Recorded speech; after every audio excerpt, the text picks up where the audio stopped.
Bonjour à tous, alors aujourd'hui on se retrouve dans cette vidéo pour vous faire un petit test pour savoir quel feutre résiste à l'eau, donc plus particulièrement quand on fait de l'aquarelle. Donc je sais pas vous, mais moi d'habitude je fais mon dessin au crayon avant de passer à l'aquarelle par-dessus et je passe après justement au feutre noir après avoir mis l'aquarelle. Malheureusement il y a des traits de crayon qui restent et on peut pas les effacer quand l'aquarelle est passée dessus. Donc ce qui est pratique c'est de pouvoir mettre du feutre avant de passer l'aquarelle.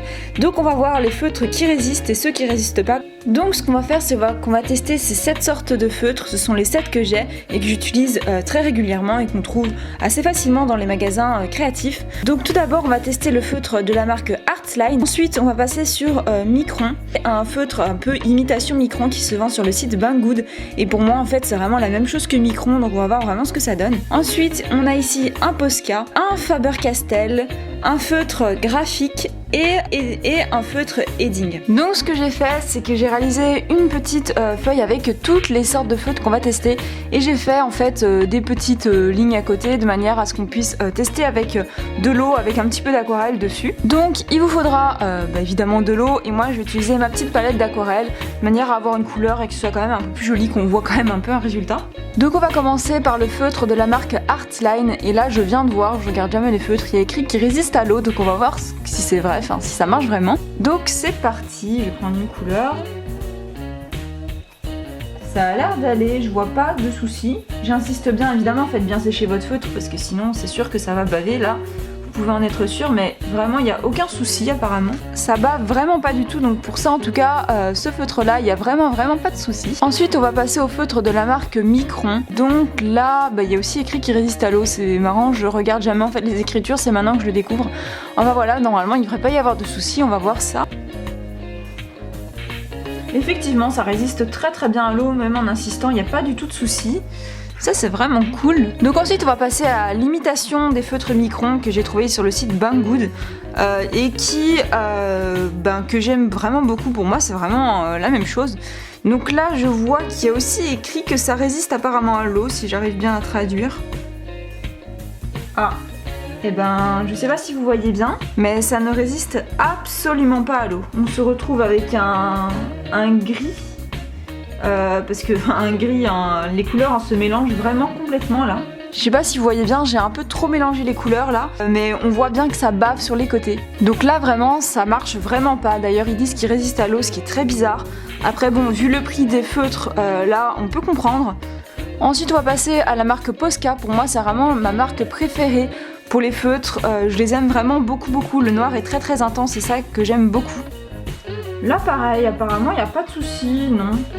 Ça marche aussi très bien, il n'y a vraiment pas de souci avec le Posca. On passe maintenant au feutre de la marque Faber-Castell. Alors il faut savoir que moi je n'aime pas trop ce feutre là, tout simplement parce que lorsqu'on fait un dessin en crayon, qu'on passe au noir et qu'on gomme, la couleur noire devient grise, donc c'est vraiment très bizarre mais ça fait pas joli je trouve.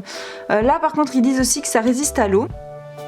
Et je vois pas de souci particulier non plus, ça résiste vraiment très bien aussi. Donc maintenant j'ai le graphique de chez Derwent. Donc là je vais voir, ils disent pas que c'est censé résister à l'eau. Donc pour le Derwent, je sais pas si vous allez très bien voir, mais là en tout cas, moi je vois qu'il a un peu bavé, moins que l'imitation Micron, mais la couleur est plus foncée en fait, ça fait un effet un peu bizarre. Ouais ça bave et en fait ça foncit un peu la couleur, ça devient un peu plus grisonnant. Donc oui, le graphique de chez Derwent c'est moins... Ouais, c'est pas top avec l'eau à mon avis. Et on va terminer par le feutre de chez Edding. Donc là ils disent qu'il est résistant à la lumière, mais ils parlent pas du tout de l'eau. Bon, il n'y a pas l'air d'avoir de soucis, ça marche vraiment très bien. Donc avec Edding, il n'y a vraiment pas non plus de soucis. J'ai fait dans les nuages un deuxième test pour qu'on voit mieux vraiment le fait que pour les feutres imitation Micron, carrément l'encre déborde et coule sur les côtés, et le feutre de chez Derwent c'est la même chose, on voit que le nuage est moins dans les couleurs bleues mais c'est moins incroyable que le feutre de chez Micron. Ici j'ai fait aussi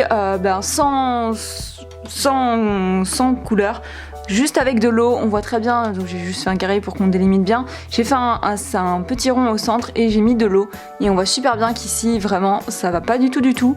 Et pareil pour celui de chez Derwent, ça va pas non plus. Donc voilà, moi je trouvais vraiment ça très intéressant parce que souvent on me demandait quel feutre résiste ou pas. Alors moi j'ai testé que ces sets là. Si vous avez testé d'autres feutres, n'hésitez pas à le dire en commentaire pour aider les autres. Moi ce sont les sets que j'utilise régulièrement. Voilà, finalement maintenant je pense que je vais plus utiliser des feutres avant que après, parce que je pensais qu'ils coulaient tous, mais en fait mes feutres ne coulent pas tous. Donc c'est pas si mal que ça même.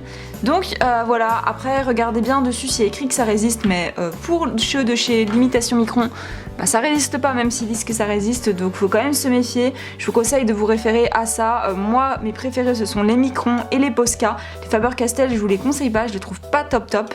Et voilà, les Micron Posca c'est ce qu'on trouve vraiment très facilement, il n'y a pas du tout de souci pour les trouver. En tout cas j'espère vraiment que ce petit test vous aura plu, moi j'ai trouvé ça très intéressant. N'hésitez pas à laisser un petit commentaire, allez voir mon Instagram, mes boutiques, mon Facebook et mes précédentes vidéos. Et sur ce, je vous dis à très bientôt dans une prochaine vidéo. Bye!